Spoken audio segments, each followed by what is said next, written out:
Welcome everyone to What the Force, and welcome to a episode on Headcanon. Yay! The Tross special. Oh. The Rise of Skywalker and all of our Headcanon that we have produced in the mere weeks that have since it came out. Yeah, this one's had some impact. Yeah. And with me to talk about it is Liam Rathgaver. Hey, Liam. Hello again. Hey, we're actually recording in person, which is like incredibly rare for me to actually look somebody directly in the eyeballs across the table.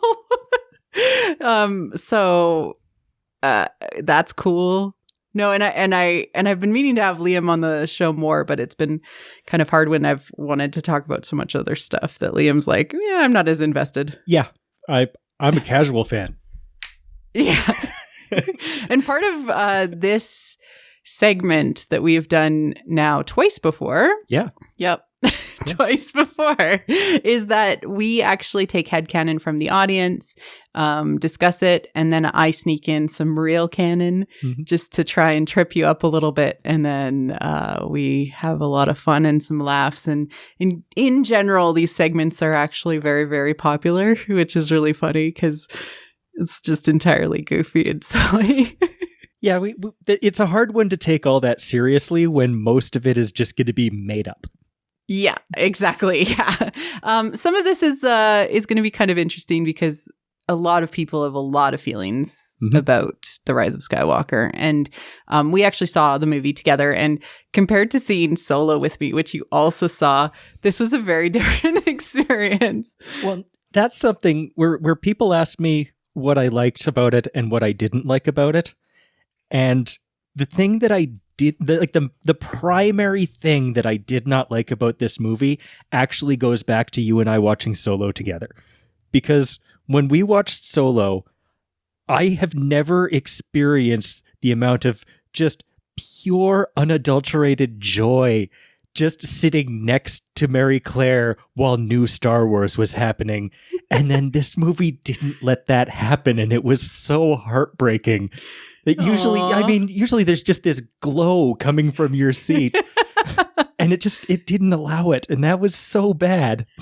And like there were so many parts of the movie that I just wanted to love, but like it was almost like contesting with my love of the layer underneath that like if you look too closely at this movie it starts to almost evaporate a little bit. That's just my personal opinion, but it was hard for me to like not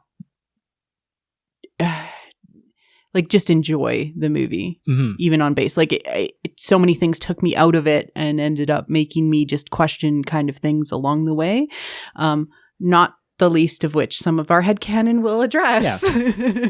And see, what allowed me to kind of enjoy the movie more than probably most of the people listening and everyone else in this room with me was that I don't have all that depth of lore and all of that extra knowledge of what should be going on. And for me, actually, when people are asking what did I really enjoy about it, my favorite part was actually a scene that I didn't particularly like. And it was right at the beginning when they did the light speed skipping. Yeah. And it's, what you and Ty had touched on in your reactions episode about Star Wars has always been very good at letting a new environment breathe and showing you the wide shot, showing you some details to give it personality, and then coming into the set to make it a real place.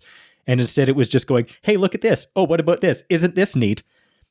And the second thing was there was an entire scene way back in A New Hope of Han saying, here's why we can't just hop to light speed.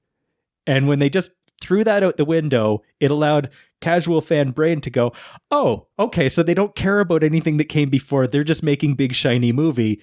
So I sat back with my 3D glasses and my popcorn and watched big shiny movie.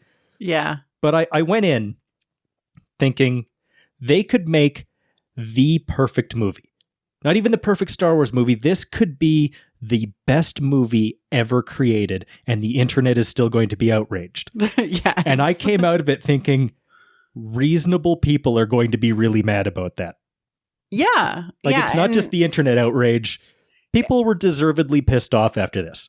Yeah, and the critical reviews are running around 50 to 55% depending on the meter that you're looking at. So it is a divisive movie, and even audiences' scores are wildly weird right now. And I don't know that we have a good feel for what the impact of this movie will be overall, but it is lagging behind The Last Jedi. It's significantly lagging behind from a financial perspective, which is kind of important, to recognize, The Force Awakens. So I don't know. I don't know. But Last Jedi, it caused I believe the technical term is a kerfuffle when it came out. And it took quite a while before things calmed down enough to really understand the impact and understand where it really sits. Mm-hmm. And I think this one is going to be even more so because it was a bigger, on paper, more important movie. Yes, it was a technically more important movie because it was supposed to have completed not just this trilogy, but all 9. Yeah, it was completing the entire genealogy. Yes. Oh, good word. Yeah. Yeah, good job. Gold star. No. But, was that pressure fair? I don't know. I don't know. I have so many still conflicting emotions about what happened and how it happened and what it means. And so in some ways, I've actually avoided trying to create my own headcanon because I'm still trying to process what is going on. Oh, I didn't. In canon. I've been rewriting this movie since I walked out of the theater. So we're going to dig into some of the listener headcanons that were just submitted today. And we received a whopping 45 submissions. And I only let it go for a couple hours. So thank you. That's because our listener base is amazing. Yeah, they're so nice. They're amazing. And we just actually started a Discord for people who want to hang out there. But also I want to mention we do have a Facebook group, and Liam is actually the main mod on that Facebook group. So things that are posted from there that are non-episodes are him. Yeah. Yeah. And I try to be respectful of spoilers, and I have been staying away from anything Rise of Skywalker related. Just I'm going to let things sort of settle from it before I start making jokes about that. I mean, I like jokes, but I try to keep the page as positive as I can because I would like to think that there can be some little bastion of positivity on the internet.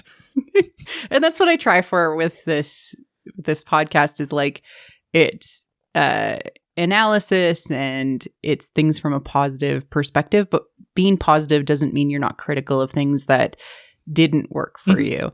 And, I've spent the last many episodes actually trying to figure out what you can take with you from this that you do love. If you didn't love the movie overall, if you loved the movie, maybe things that could highlight and make the experience better for you. So that's been my journey, and especially trying to help people move past disappointment, because I know a lot of people were actually very disappointed and felt very betrayed by the movie itself in how it turned out compared to, say, maybe the marketing or the lead up or, some of the things that we felt like it was going in one direction and it went in a different direction. It really did not go in the direction that it sort of portrayed leading up. No. Yeah.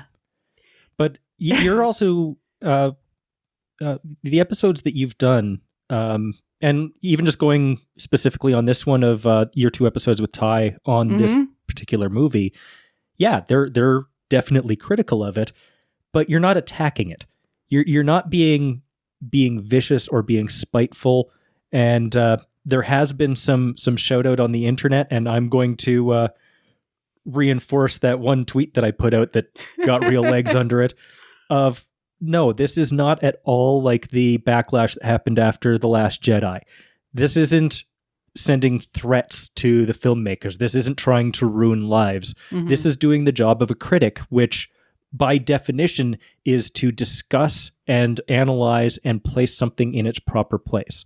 So there's no negativity coming out of this show. I'm a listener. I'm a fan of this show. I'm so pleased that I get to be a part of it. But don't go attacking somebody by saying that they're attacking somebody else. Mary Claire and Ty handled it perfectly. So yeah, I'm going to get off my soapbox now, and we can go on to the fun. We got some messages that especially men were disappointed in our opinions. Oh. Yeah, it was fine. I understand. Like, people don't like to hear that you had a different reaction than them. They want to be reaffirmed, and I have my reasons for why I have, the reaction I have, and for the most part, I try to be a very rational person, and even viewing this from an emotional angle, which I did a lot of it because a lot of Star Wars is just kind of feeling whether it fits. It just makes me, I think part of this makes me question what reality is. And with that, what is reality when you have headcanon? Exactly. Good segue. I know. I'm getting better at them. So just as a general introduction to our headcanon segment, which we do so rarely that you probably haven't heard one if you're a new listener. They're kind of an annual thing. It's annual, but I kind of want to do them more often. I would like to do one for The Mandalorian, and I would like to talk about The Mandalorian very much, thank you. Yes, so we will definitely do one for The Mandalorian in a little bit. But so what we do is we read listener headcanon. Normally I point out which one was which, submitted by who. But because there is so much joy, and by joy, I mean unique and interesting adds to the Star Wars universe in the Visual Dictionary by Pablo Hidalgo and Chris Terrario, that I want to actually pull out some real canon and sneak it into the list. I'm not actually going to say who submitted what until we go through them at the end, and then I'll list out all of the headcanon submission people. Give credit where due. All right. The first one. We need to get some game show music. We do, yes. Because this is basically, I'm trying to figure out which one is the real one. Yes. Or which ones now are the real ones. There's going to be 3. Yes. Up in the ante. I know, right? Okay. Palpatine wanted Rey to kill him, and in the end, she did fulfill his wish and resulted in, as Palpatine promised, all the spirits of the dead Sith invading Rey's consciousness. Now, the initial gut reaction would be to say no, because she had all of the Jedi. But if this is all about bringing an end and bringing a balance, then there's not necessarily a reason why it couldn't be all of both. It would be something of a gray area. But I don't think that it would be written in that way, but I can't see why it wouldn't necessarily come up in an expanded universe or in one of the future properties. So you're going to probably say plausible, I would right? say plausible on that one. Yeah. The argument against it that I've been hearing of why it didn't happen was because instead of just killing him, she reflected his lightning back at him. Isn't that still killing him? So technically he killed himself. Okay. Because he does love shooting force lightning at people, and everybody he shoots it at blocks it with their lightsaber, so he should have figured it out by now. He should have, yeah. He really should. I think if Palpatine was ever really lonely, he could just shoot off some force lightning into the sky, and a Jedi would show up to block it with their lightsaber, and then he'd have a friend. It's very true. Also, he didn't seem like much of a planner. Not this time around. No, but Ian McDiarmid was awesome in this role. Acting, amazing. Visuals, he chewed right through that set in the best way possible. But yeah, they made Palpatine a little bit on the dumb side. It was like, kill her. No, don't. No, bring her to me. Yeah. No, wait. No, kill me. No, I kill you. Yeah. Maybe I'll just roll out a Snoke and let him take care of it. Exactly. All right. So plausible for that one. Okay. All right. Hux totally survived getting shot. The man doesn't plot out his own father's demise without having a few tricks up his sleeve. I would like that to be true, but I really think no. No, okay. I'm gonna give that one a no. That he's been bounced around a lot and gotten back up pretty quick afterwards. This one he went down pretty hard and he stayed down, and I think They just killed him off because they needed somebody cooler and meaner to take over. So yeah, I'm gonna have to say no on that one, unfortunately. Okay. Because I really liked Hugs as a character too. But oh yeah, totally. He was awesome, and the character was just beautifully portrayed. Yes. Okay. So next one. So no to that. So that's a no. Okay. Chewie allowed himself to be arrested because he is now considered to be apolitical. Because he could have ripped off those stormtroopers' arms and all that. Well, yeah. I mean, he let himself go pretty easily at that point.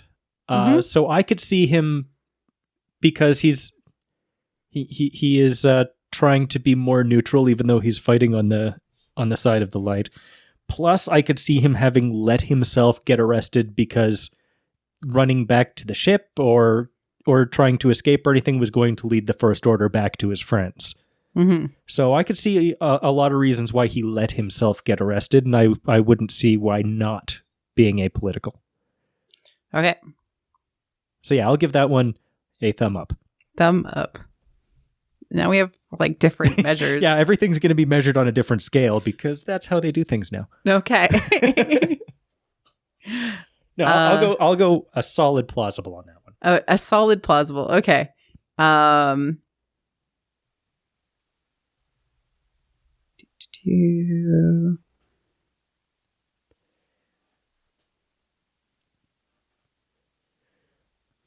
right.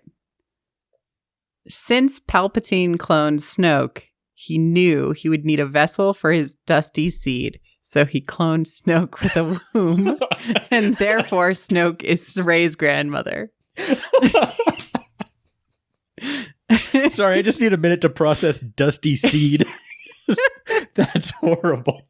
I mean, he has extras. He does.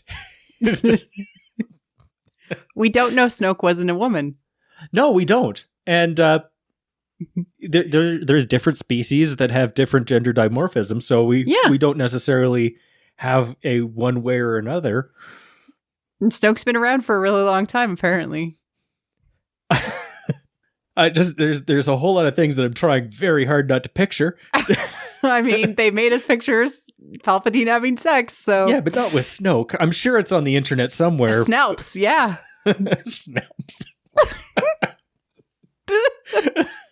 You think I'm joking? No, I don't, and that's what makes it worse. Look, this visual dictionary is very comprehensive to explain all sorts of weird stuff. I'm not kidding you. All sorts of weird stuff is explained. Plausible. Okay. Let's go for it. Why not? It makes as much sense as some of the other stuff in this movie. But I am not a Snalps shipper. Yet. Okay. That's going to become new slang for when two people really shouldn't hook up. Oh, don't do that. That's a total snalp. All right. Because Exegol is considered to be a world between worlds, like in Rebels. Yep. Ben is actually in the world between worlds. That's a good one. I don't think that it was written that way, but I could see it being used that way. Like in the future. Yeah. Yeah. Like, when another writer gets a hold of it, and we've determined that what happened in the previous movie has absolutely no bearing on what happens in the next movie, I could see I could see them using that. Or cartoon show or Yeah. So I'm going to say no and then yes. No and then yes. It wasn't meant to be that way. So where is he if he's not there? It would explain why he didn't get a Force ghost. Yeah, like he's stuck or something. Yeah. So yeah, I could see that going that way. Yeah.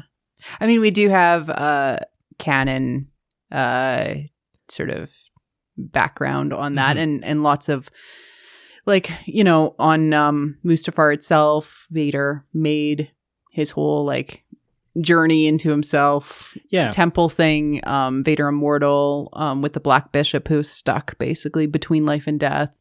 We have examples of this happening in canon before, and also the world between worlds means everything that happened could have not happened. Yeah. And doesn't actually even matter. It was like they built a giant escape hatch in case this movie was terrible. Yeah, they built themselves a solid in canon cop-out. And that's okay. In this case, yes, it is. Normally, I'd be like, that would be weird. But now I'm like, ah. I have a different fan theory on where Ben's force energy, like why he didn't get a force ghost, but I'll go into that later. I mean, Qui-Gon Jinn didn't get a force ghost right away, and Obi-Wan Kenobi had to wait in a whole movie. So it's not without the realm of it's not outside of the realm of possibility that it just takes you some time. And force ghosts typically has to be taught. And you would think that if they actually brought balance to the force, that no force ghosts would need to be around anymore, because what's the point of hanging around if everything is solved? But I guess nothing was solved. It didn't feel all that solved. Yeah, it didn't feel all that solved at the end. No. Did they actually save the world, the galaxy, and end in Star Peace? No. No. Yeah. Okay. All right. Palpatine lied to Rey about being Rey's grandfather to abuse and control her because he needed something from her. Okay. Yeah, like her power or whatever. No, I think they reinforced it strongly enough that it was something that they actually did put some effort into. A lot of freaking efforts. I mean, granted, over the last 4 years, I put more effort into that theory than they did in the movie, but that's because I'm sarcastic and I think I'm funny. But I think in canon, yeah. Yeah, they really liked the idea of taking away her agency and making her a part of a bloodline so that all your power is from him. Oh. Which just, it completely undoes the broom kid from Last Jedi of, it could be anybody. But no, I think she was a Palpatine. As much as I love the secret princess trope, that was Luke. He's the secret prince. Well, and also coming from a melee fighting background and analyzing the fight scenes, going back to the initial lightsaber duel between Rey and Kylo Ren in The Force Awakens, her fighting style was very, very akin to Palpatine's in the prequels. There was quite a few of the moves that were directly lifted from Palpatine's fights. Like once she actually plugged into the Force? Yeah, once she had the lightsaber in her hand, she had a very, very similar fighting style. And it's something that a lot of people commented that, Rey doesn't, or not even Rey, they were commenting on Daisy Ridley does not know how to fight with this. And when she was fighting before she had the lightsaber, she has theatrical fighting down pat. She was very good with the staff. She's very good with martial weapons. She can sell it. And the moves that came across looking kind of awkward for her were ones that were the moves that Palpatine had used in the prequels. Like the very stabby. Yeah, like where she's like almost fist pumping with the and it was very much a drawback and stab forward. It was a very, very specific movement style that I think that's where I think that theory originally came from, was that the movements that seemed like they weren't Daisy Ridley doing it were movements that Ian McDiarmid had done before. Oh, interesting. So I think that had been in the background in since the beginning. Head, I don't know. Like it feels like if that was something that was communicated in TFA, it would have been something that they would have drawn out in TLJ and not made like massive. Like, I never lied to you, but I kind of lied to you. Yeah. But these movies also didn't get along. Yeah. They all seem to be trying to undo what the previous one did. Including TFA. Yeah. Yeah. This is weird. It was like JJ always wanted to make the trilogy, but then didn't get the opportunity and so decided to make the trilogy. Mm-hmm. So I'm going to say no, she was a Palpatine. Boo. I know. Not plausible according to you. I would have preferred if she hadn't had any backstory, and then if the old lady on Tatooine at the end had, for whatever reason, still had to ask her Rey who. They could have closed it out with her thinking for a minute and then just being about to answer and then have the credits. Yeah, that would have been cool. That would have been so much, because then she could say Solo, she could say Skywalker, she could say Palpatine, or she could have said just Rey.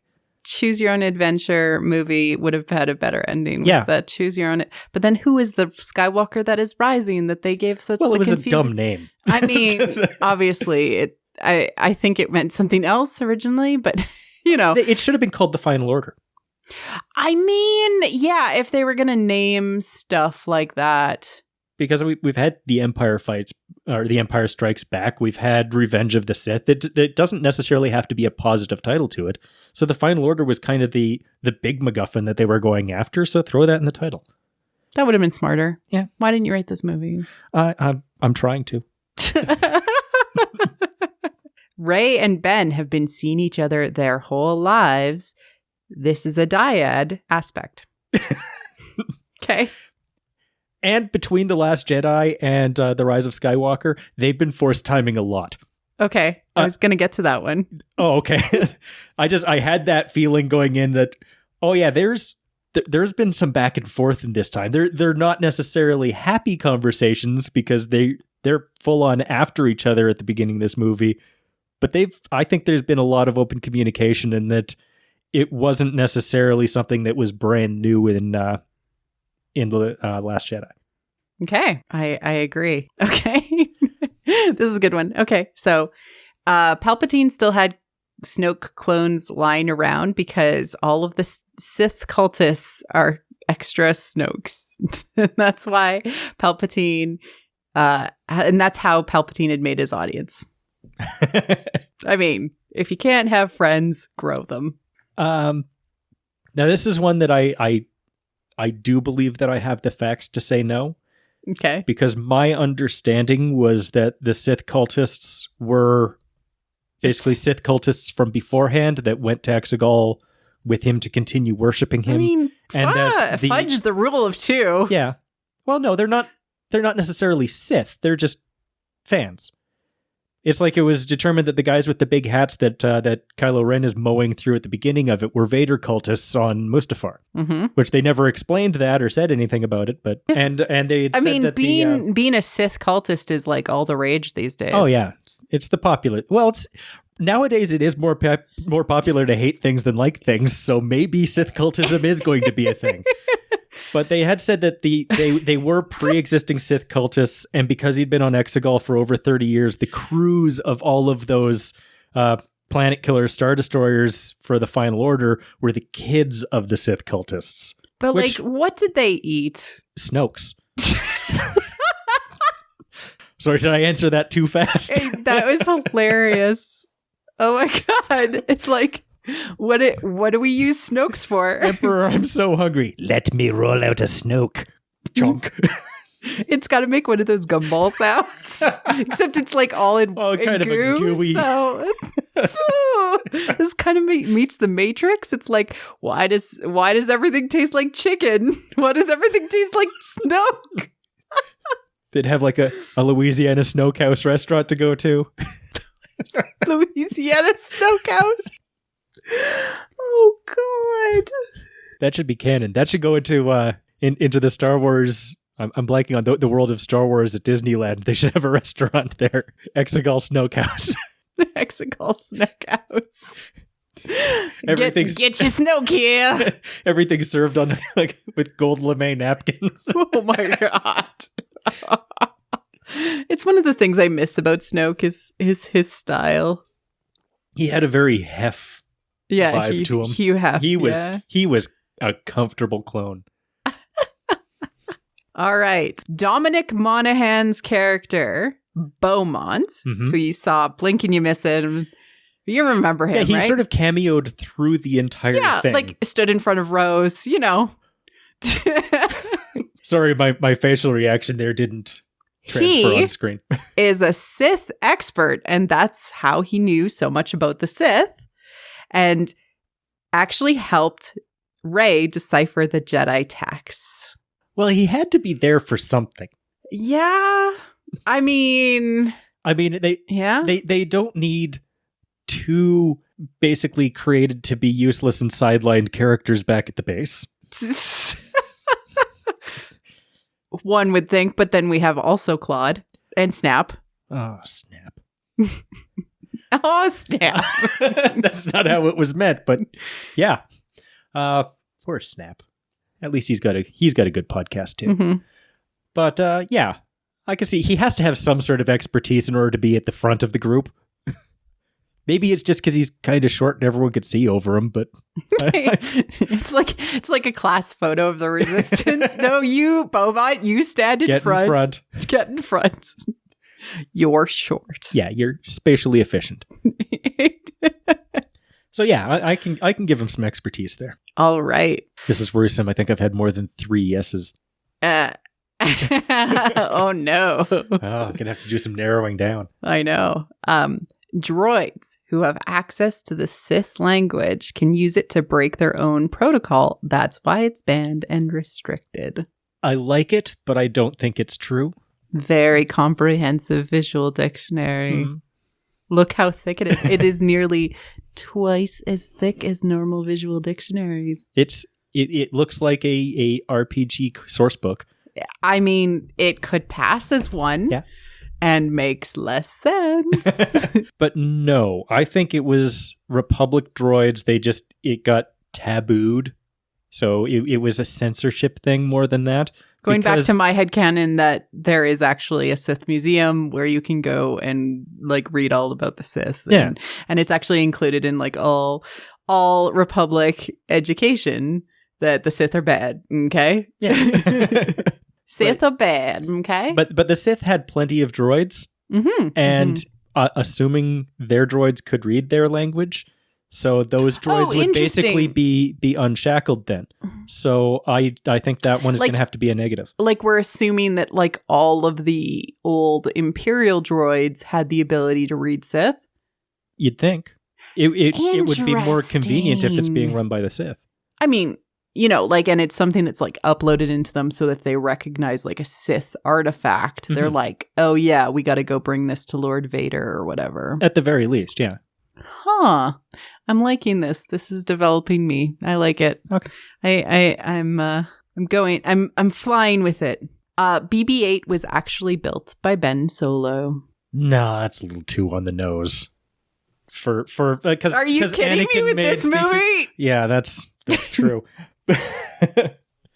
No, I don't like it. BB-8's too cute. And Ben's so tall, he would have made something that could go downstairs faster. I mean, he was just a kid, right? When he before he left for the Jedi Come Temple. on, he was probably at least 5'3" when he was born. Poor Leia.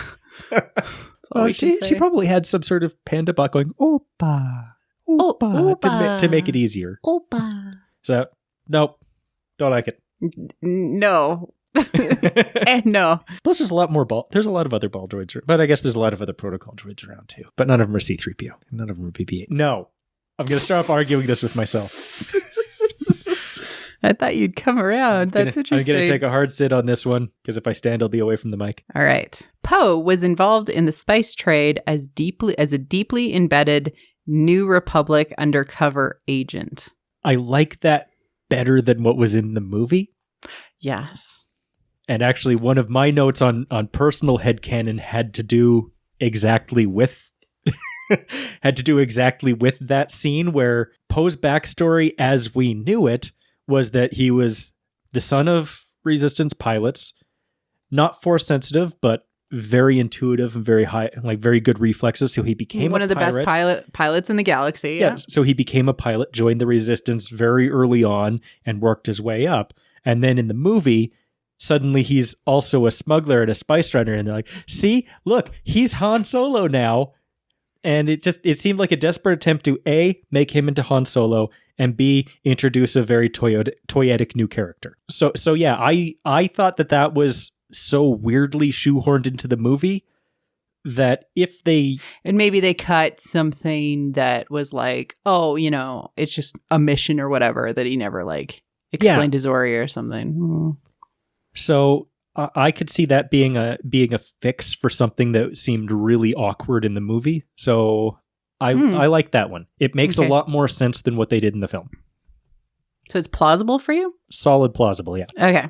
Mm-hmm. Kylo and Rey have been communicating and basically fighting or bickering or working on things the whole time between the thing.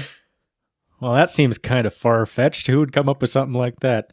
Yeah, I got the feeling that there had been a lot going on between those two between 8 and 9. I liked her jab, like, back to having another master, and like, you're back wearing your stupid helmet. Yeah, like they had enough communication not only to be able to have that bickering, but to know the buttons to push. And that's not something that happens in the fairly brief interactions that they've had in the series so far. So yeah, I think that they have had a lot more force time communications than was let on. Okay, so plausible? Well, yeah, plausible. You have so many plausibles. I know I'm going to have a hard time narrowing these down. Rey really loves the desert, and that's why she's smiling at the end of the movie. No, she loves green. She went there. She was smiling because she was finally getting some closure. She was burying the lightsabers. She was finally, my mission is complete. I can go on with my life. She's going to be joining her new family in the Resistance. She slides down the hill, though. Yeah, she's rediscovering her joy. So no, it's not because she loves the desert. I think it's that she's finally getting some closure. We didn't, but at least she did. So she doesn't love the desert. No. Okay. No. She likes the desert more than Anakin does because he doesn't like sand. Like Luke didn't like the desert. Leia didn't like the desert. Yeah, but Anakin complained about it a lot. Oh, yeah. No, fair. Yeah. All right. Palpatine waited 30 years to come back because he was actually afraid of Luke Skywalker. Well, the thing is, he didn't really have a reason to be afraid of Luke Skywalker because back in Return of the Jedi, he was laying a pretty thorough whooping on Luke, and then it was Vader that stepped in and picked him up and threw him in the pit. Mm-hmm. So I think he was waiting so long because he was building his Final Order fleet and hopefully not getting it on with Snoke's. You don't know. But no, I'm going to give that one a no. All right. Because Luke was never really a legitimate threat to him. All right. I think we're done. So that was actually, we did 14. Oh. Yeah. Including 3 real ones in there. And then 11 from the fan base. So yeah. Thank you so much, everyone, for being a part of it. Yes. How many did I say yes or positive to? Or plausible to? 6. 6. Okay, so I only need to knock that down by half. If you were right to begin with. If I was right to begin with, which is not by any means a guarantee. Yep. Look how big this visual dictionary is. That is a big visual dictionary. I had help, too, of somebody who had pored over every single page and gave me 3 wonderful responses. Yes. Okay, so give me a synopsis. What were my yeses? Your yeses were Rey and Ben have been dreaming about each other their whole lives. Mm-hmm. Yeah. Palpatine wanted Rey to kill her, and then she's now fulfilling all the Sith and the Jedi together in her body. Something like that. I had that as a plausible. Yeah. So maybe I let's strike that one from the list. I don't think that I don't think that much effort was put into the final scene. Palpatine cloned Snoke because he needed a vessel for his dusty old seed. Just for my own mental well-being. That's not. I think I'm going to strike that one. Not happening either. Strike that one from the list and then burn it. Okay. Beaumont is a Sith expert. Yeah. I'm okay with that one. Okay. And then Kylo and Rey have been connected over the past year. If they didn't, they sure acted like they did. So I think that would probably be my most solid yes. Okay. And then Chewie had become apolitical. I want to keep that one too. And that would put me at 4. Mm-hmm. My most solid yes. Let's strike that one. Which one was that? That was the one where they have been force timing in the meantime. Okay. Okay, so which ones did you say are So true? they've been dreaming of each other their whole lives. Yeah. Chewie has become apolitical. Okay. Beaumont is a Sith expert. And Beaumont is a Sith expert. All right. Those are my 3. Final answer. All right. Are any of them right? No, you got 2 out of 3. Woo! Yeah, so it's not confirmed that they've been dreaming about each other for their whole lives. That's not something that they've confirmed at all. Okay. Beaumont is a Sith expert, and when you read the actual pages, you're going to be like, this is ridiculous. How it's actually worded is like, I was very kind to it by just being like heavy-handed and saying, oh yeah, he helped. But like how they explain it is like, he's been traveling the galaxy and he's been to like Moraband and Korriban and like stuff like only Jedi know about. And it's like, you're trying a little too hard there. Yeah, and then suddenly everybody's a Sith expert. Yeah. It was a little, like, ham-fisted. Chewie is apolitical, apparently, now, and has always been. Well, I mean, if you think back over all of the appearances that Chewie has had in Star Wars movies, in TV shows, even he was part of the Wookiee Rebellion on his own planet. Even the holiday special, if you go back and look at everything he has said, have you ever heard him say anything political? No. There you go. But he also didn't like enslavement in general and fought to like reduce that and then joined the rebel cause. So that seems pretty political. I don't know. It doesn't sit well with me. So well, and they're also an alien species that are so alien from humans that they get less political as they get older. And guess what? Rey loves the desert. What? I'm going to show you. Oh, well then I hope if she's moving into Lars and Bru's old house, that at least some of the family from the Resistant visits her frequently. Oh, it's not here, but yeah, at some point it's like, and Rey loves the desert, and it's big thing. I can't find it. It's somewhere in this giant She book. was all, I didn't know there was this much green in the entire universe. Yeah, no, she loves green, and that was like in TFA, and they just totally she didn't want to be in the desert. But maybe they cut a scene where she's like, yeah, but is it always this cold and humid? Because I have to put my hair in 3 buns just to keep it from going all frizzy. I don't know. The whole point of her like loving rain and like loving nature and like just absolutely crazy.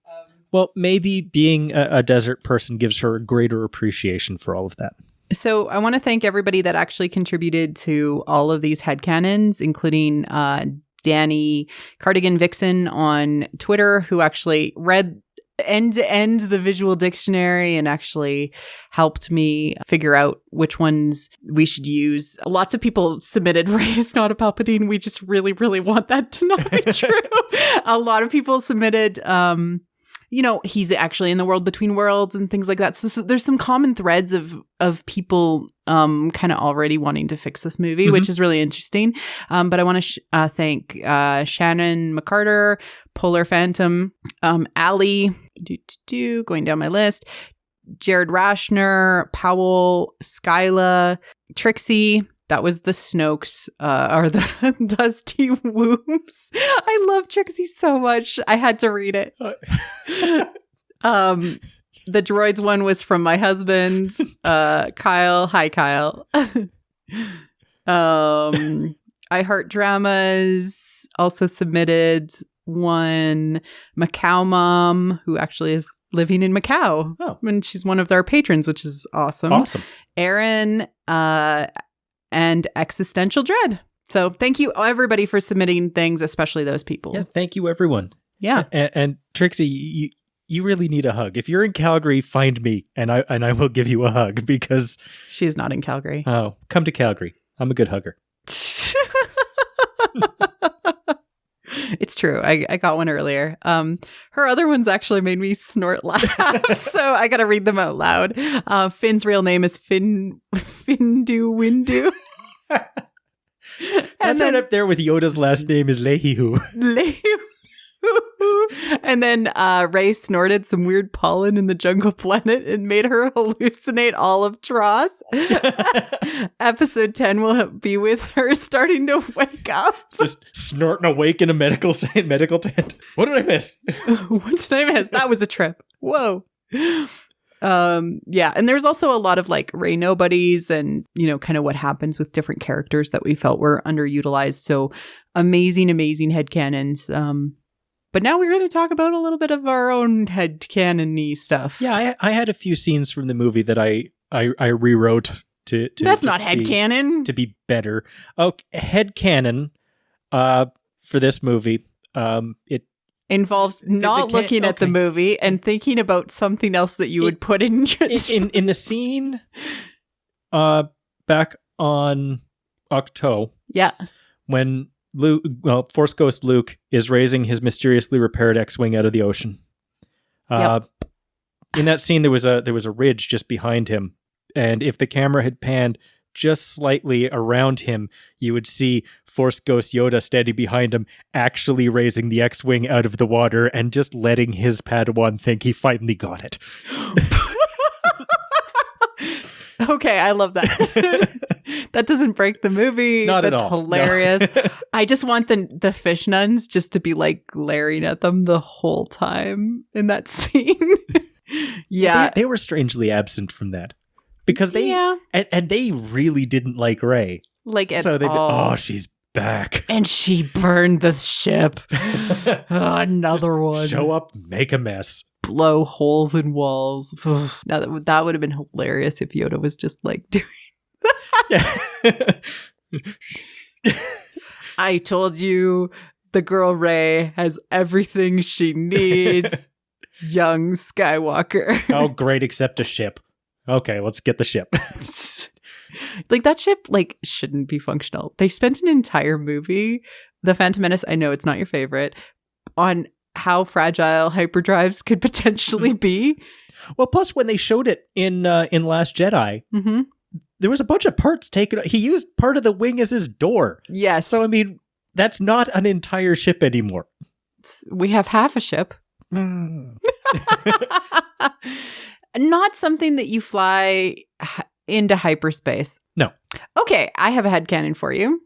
This actually repairs part of the movie that was bothering me for days. It's still bothering me. Okay, so now I'm going to fix it. All right. Ben, stranded on the Death Star 2, jumps into a Death Star 2 TIE fighter, but because he is so connected with Rey in the Force, he doesn't actually need a hyperdrive to get to Exegol because there is no hyperdrives in those classes of TIE fighters.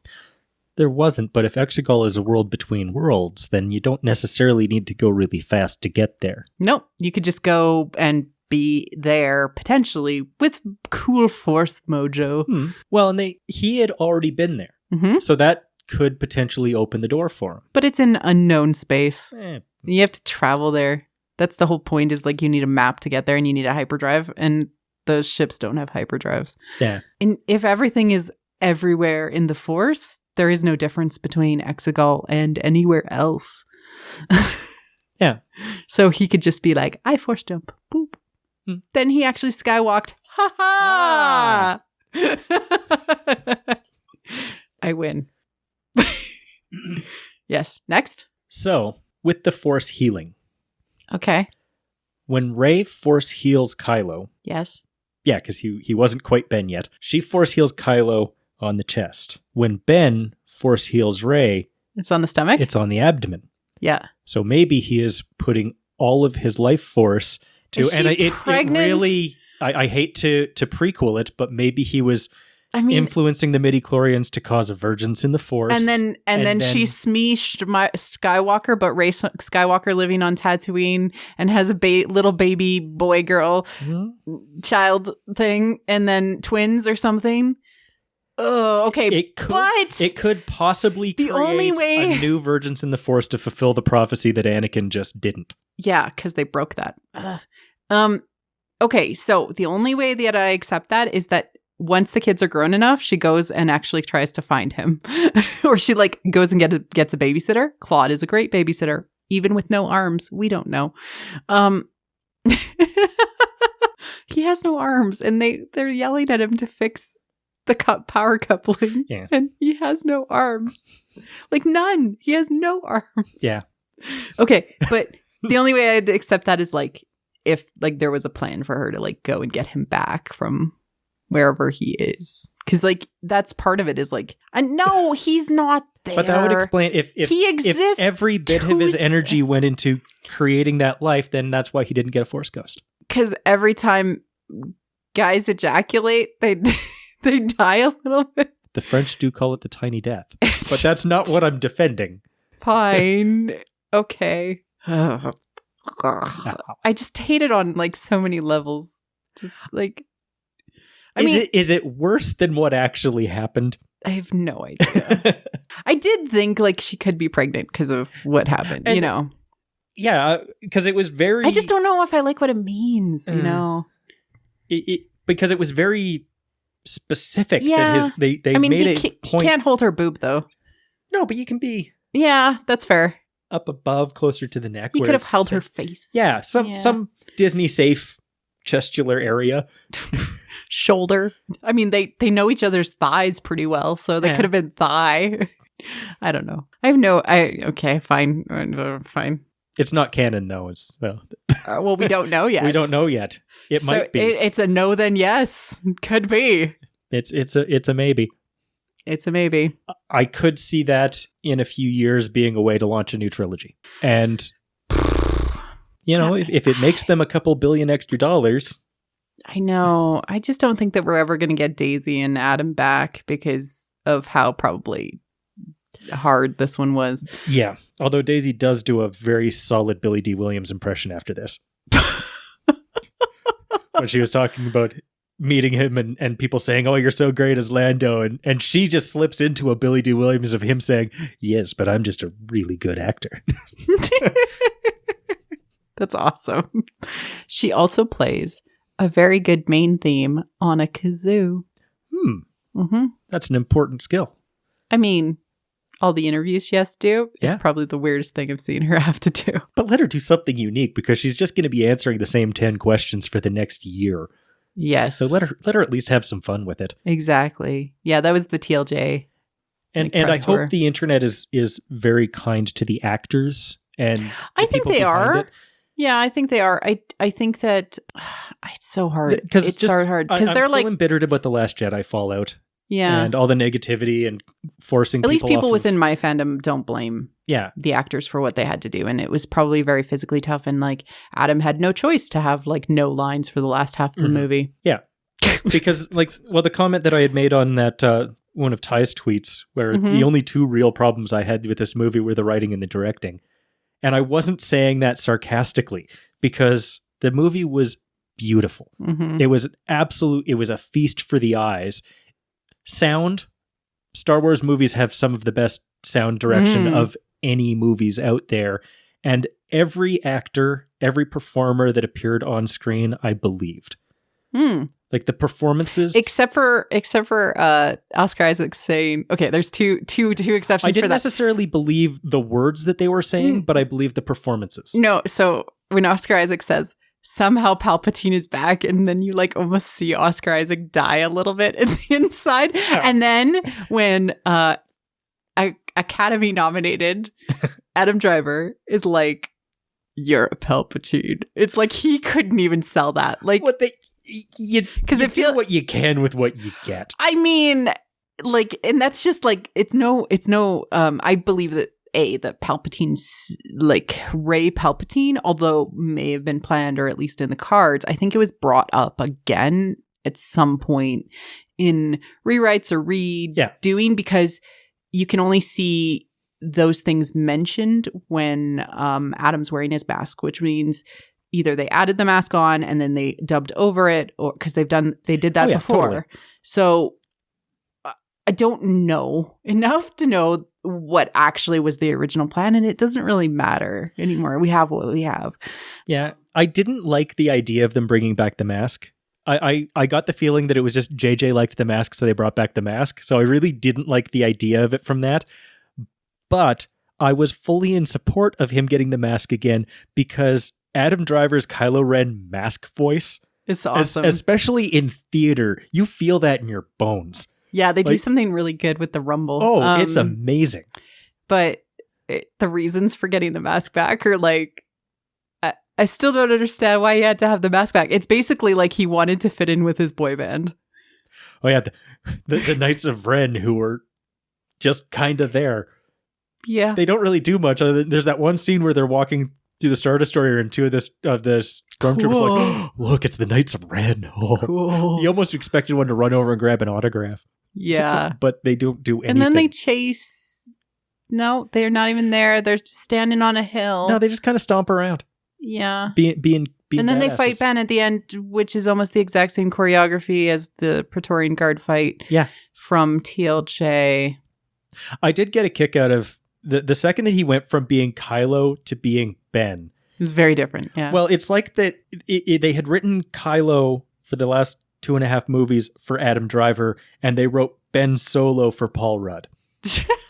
Because his mannerisms and just his entire performance as Ben Solo, and it's never a bad thing to become more like Han Solo. Like, he filled the Han Solo, but he seemed like he was lighthearted and full of... Yeah, he was very Paul Rudd. And he lost some of the Kylo Ren armor for some reason, and underneath it was wearing what can really only be described as a boyfriend shirt. It really is a boyfriend shirt. It really is. You could see like Matthew Broderick wearing that same sweater.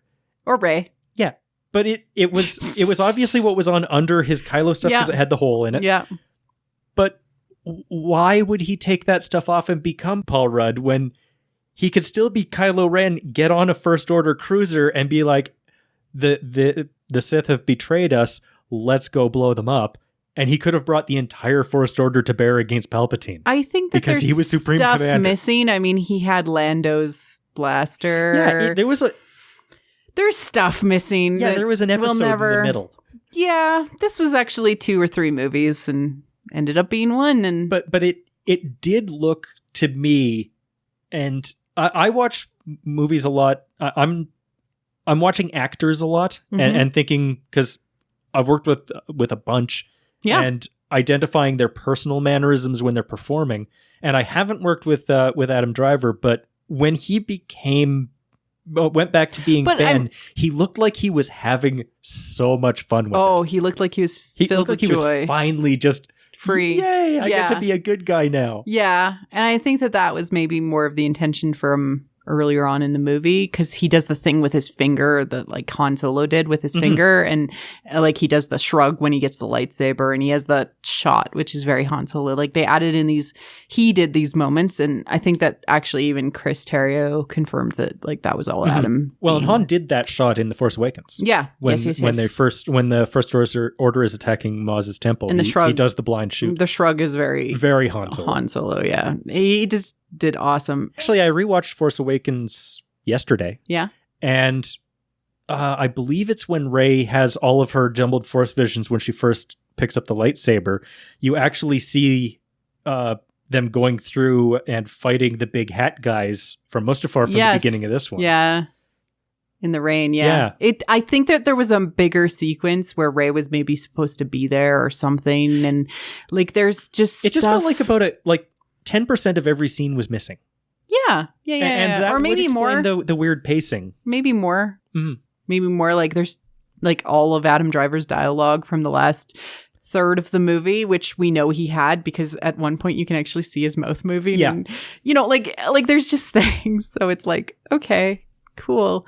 I do have a headcanon about Lando's blaster. Okay. So Kylo actually met up with Lando and they had a hugging out on the Falcon, and then he went to Exegol. So would that mean that he possibly got to Exegol? No, because the Falcon showed up later. But at least the Falcon could have put him somewhere closer, because, as you said, TIE fighters don't have hyperdrive. And then he got the... And at that point, he was Ben. Mm-hmm. And he could have gone to just... Some resolution. Dude, I am so sorry. I have been such a jerk. Yeah, but I got to go save Rey. Yeah. Yeah. And Lando would be like, hey, what's a little genocide? I mean, he never did that. He certainly wasn't anti it. I mean, he tried to stop it in the moment, but like in TFA, he was like, let's go get the girl. This is not required.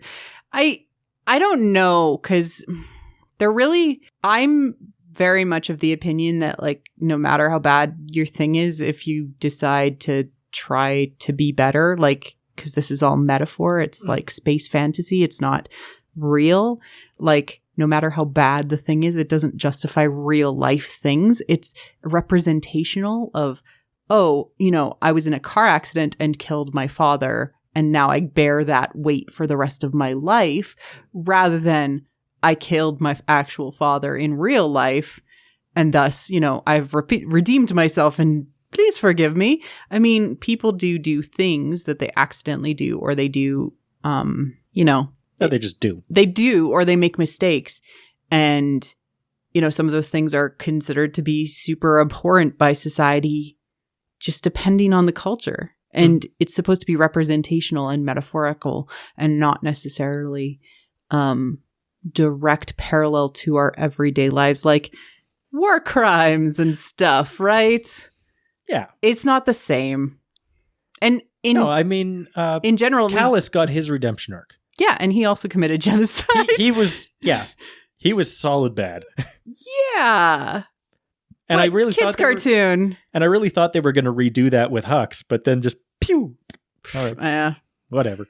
But to me, I don't know that they have solved the galaxy's problems, because although we see some of the Star Destroyers, being shot down over different systems and stuff like that, we don't certainly get an understanding that all of the instruments of war on either side are being dismantled. No, there's a lot of bad people that still have some powerful tools. So we're still kind of at the Mandalorian stage. Yeah. Yes, Werner Herzog, have things been more peaceful since the revolution? All I see is death and chaos. Would you like to have a libation for the conclusion of our shared narrative? Okay, I get it. You just wanted to end the sequel trilogy to start other stories. I get it. Yeah. But could we have done a better job? There's a lot of headcanon in here that says Rey Palpatine was kind of the worst idea. There's a lot to say that, Ben could continue living, and a lot of people see that, or he's stuck, or he's in the world between worlds. Well, if he's in the world between, we've seen that even people that have supposedly perished can be pulled out of the world between worlds. Yes. So it is possible, but I'm not sure that they would do it, because there's so much. He's naked there. Rey has his shirt. Yeah, she definitely has the boyfriend sweater she should with the hole. She should have been wearing it at the end. Oh my God, that would have been amazing. I would have actually been okay with parts of the end if she was just running around in his boyfriend sweater. Nobody would have been like, hey Rey, where'd you get that sweater? Why does it have a hole in it? It's like, I can't talk about it right now. She could fix it with a bright red patch so it would match his helmet. Yeah, the little lattice structure. Yeah.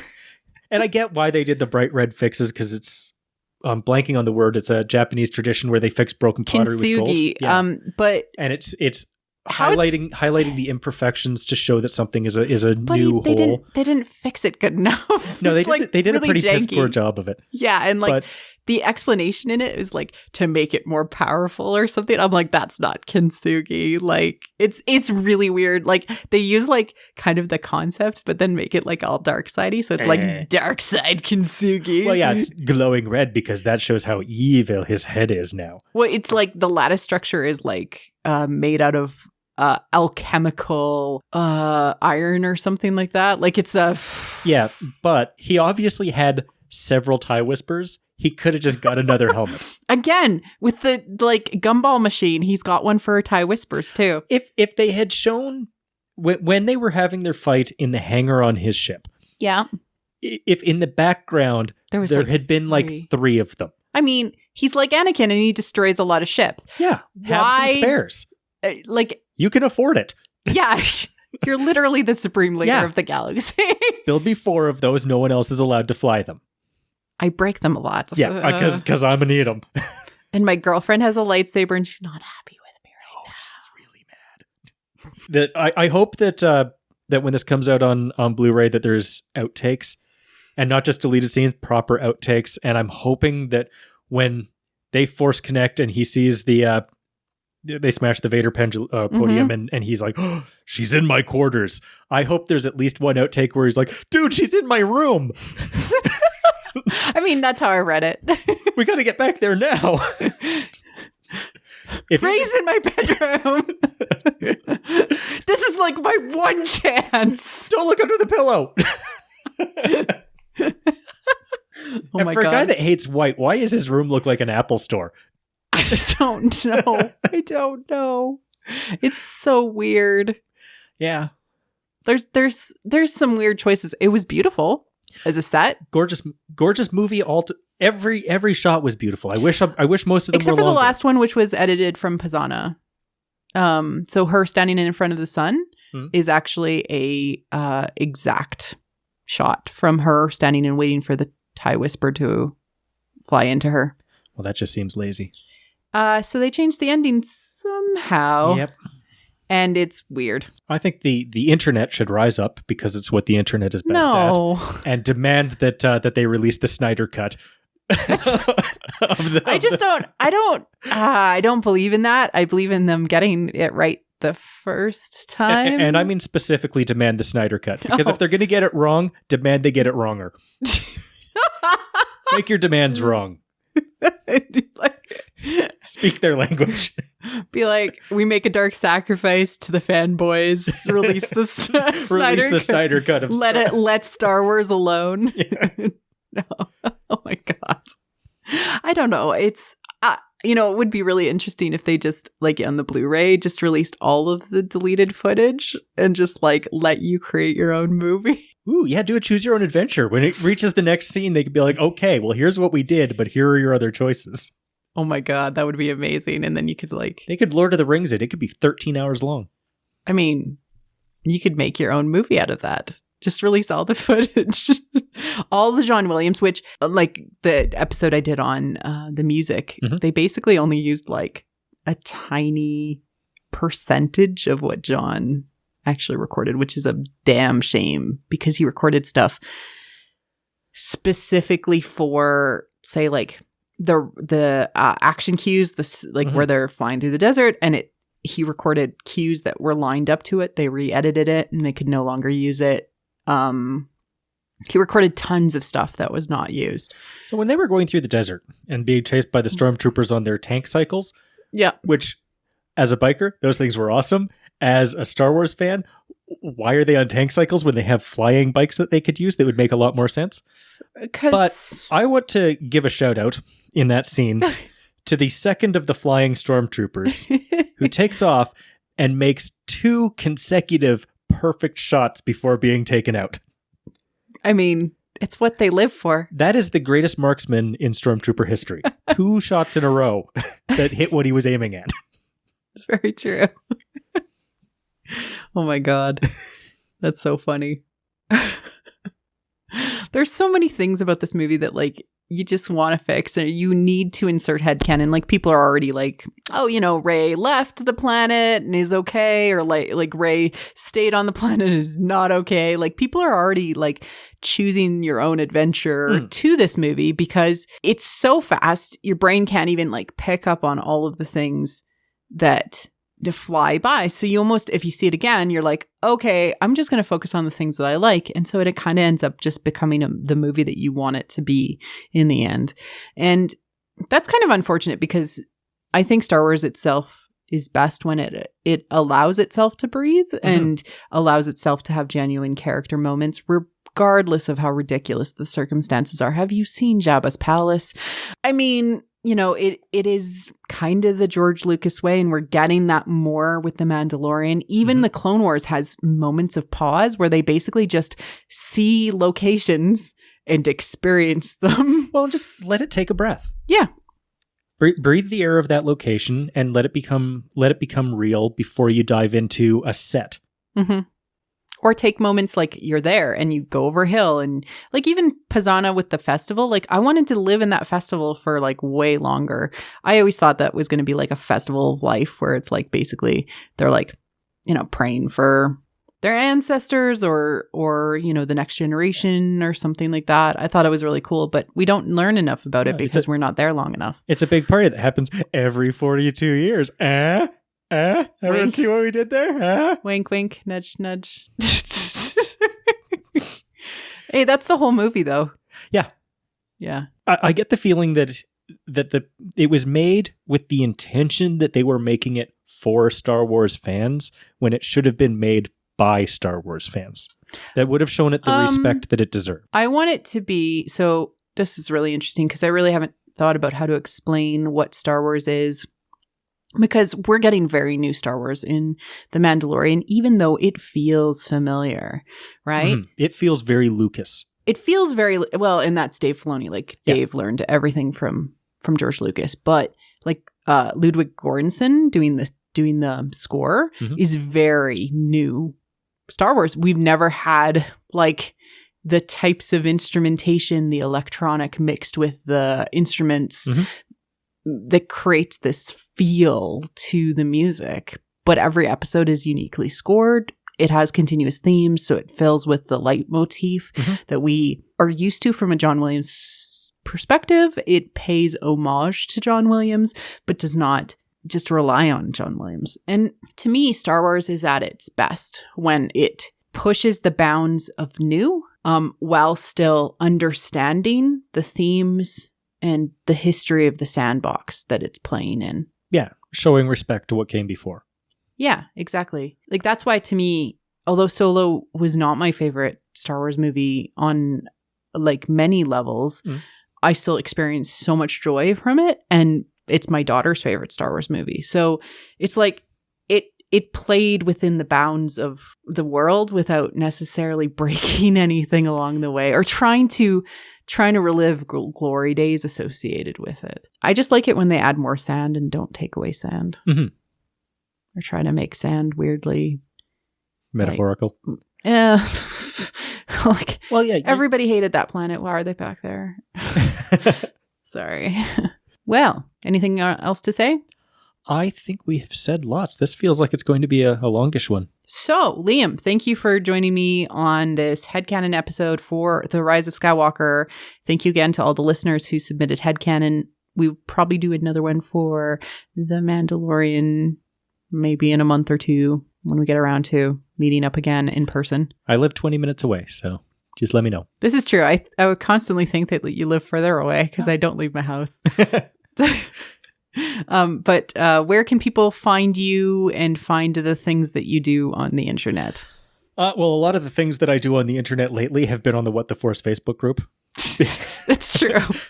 Because I'm probably making 3 or 4 posts a day on that, which is for me a lot. It's really funny because like the experience that you get on the Facebook group is very different than the experience you get on the Twitter, which is like me spelling things wrong. Liam can actually spell. This is a thing.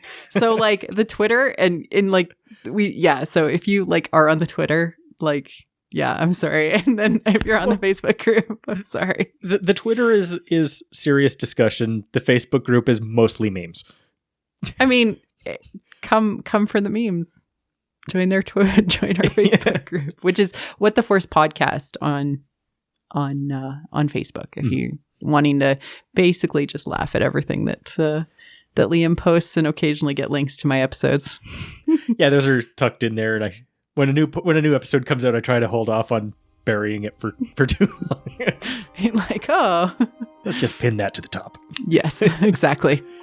So, but yeah, you can find me on my much neglected Instagram page at @Trath, which is @TRATH, and on Twitter @Liam Rathgaber. Well, thank you very much.